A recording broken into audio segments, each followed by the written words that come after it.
আজকে শিঙি মাছ নিয়ে এসছে, দেখো একদম তাজা 4টে শিঙি মাছ নিয়ে এসছে। তো ওই মাছটা এখন আমি রান্না করব। কিভাবে রান্না করব সেটা তোমাদের সঙ্গে শেয়ার করছি।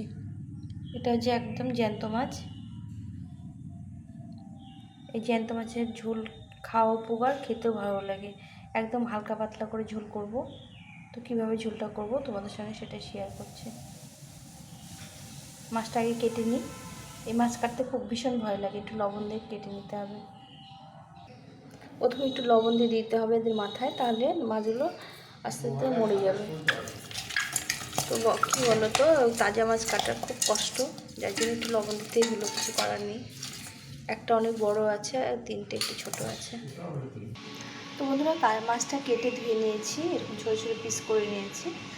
এখন এটাকে রান্না করব। কীভাবে রান্না করব আর কীভাবে রান্না করলে আমাদের খাওয়া উপকার, কেননা তোমাদের বললাম যে আমার বাড়িতে একটু অসুস্থ আমার হাজব্যান্ড, যার জন্য এই মাছের একদম হালকা পাতলা ঝোল করব। কী করে করব সেটা তোমাদের সঙ্গে শেয়ার করছি। তোমার সঙ্গে থাকো, দেখতে থাকো সম্পূর্ণ ভিডিওটা। আর একটা লাইক বন্ধুদের সঙ্গে শেয়ার করো, স্কিপ করে দেখো না, তাহলে এই ঝোলটা খুব উপকার আর আমাদের রোগীদের জন্য। তো আর খেতেও ভালো লাগে, খুব ভালো লাগে, একদম পাতলা ঝোল হবে। তো কেমন করে করছি সঙ্গে থাকো। কাটা ধোয়া হয়ে গেছে, এখন একটু জিরে, সামান্য একটু জিরে আর একটু আদা বেটে নেব। আদা জিরে দিয়ে ঝোলটা বানাবো। কিছুটা আদা জিরে বাটা হয়ে গেছে। এখন আমি এই যে কাঁচা লঙ্কা নিয়েছি 4-5টা, এবার এটা বেটে নেব। মশলাটা বাটা হয়ে গেছে, এখন উঠিয়ে নেব, নিয়ে রান্নাটা করব। মাছটা একটু নুন হলুদে মাখিয়ে নিতে হবে। এগুলো মাছ খুব ফোটে, ওর জন্য একটু তেল দিয়ে আর নুন হলুদে মাখিয়ে নেব। এখানে আমি কড়াই বসিয়ে দিয়েছি, আমি সর্ষের তেলে রান্নাটা করব।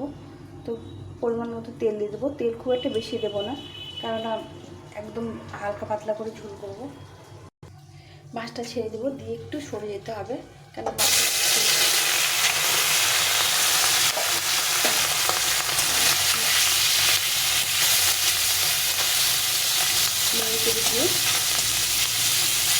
কিছুক্ষণ ঢাকা দিয়ে ভেজে দিতে হবে।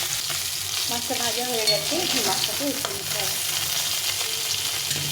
এগুলো মাছ বেশি ভাজলে মাছের গুণাগুণটা নষ্ট হয়ে যায় আর স্বাদও ভালো লাগে না, তাই জন্য একটু হালকা করে ভেজে নিলাম।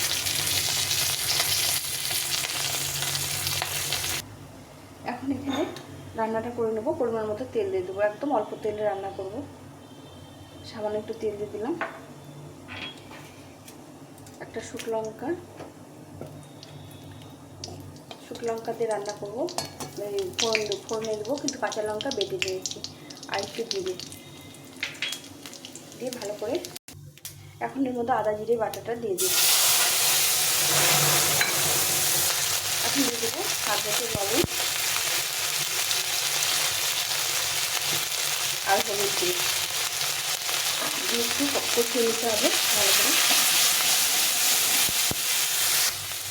মশলাটা কষানোর জন্য একটু জল দিয়ে দেবো হালকা করে।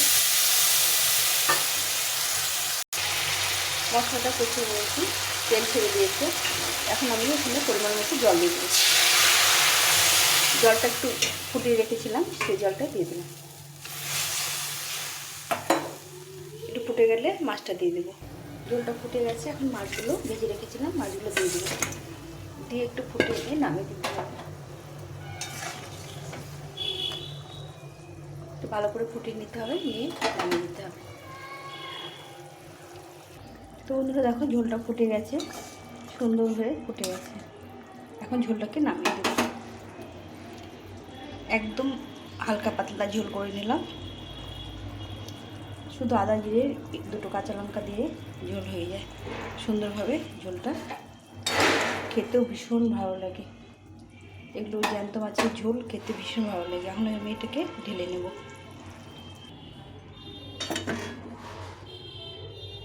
মাছটাকে ভালো করে সিদ্ধ করে নিয়েছি ঝোলে, একদম আদা জিরে বাটা দিয়ে শিঙি মাছের হালকা পাতলা ঝোল। কারা এইভাবে ঝোল খাও বা খেতে ভালোবাসো অবশ্যই জানিও, আর কেমন লাগলো রেসিপিটা সেটাও জানিও। একদম কম তেলে রান্না করলাম।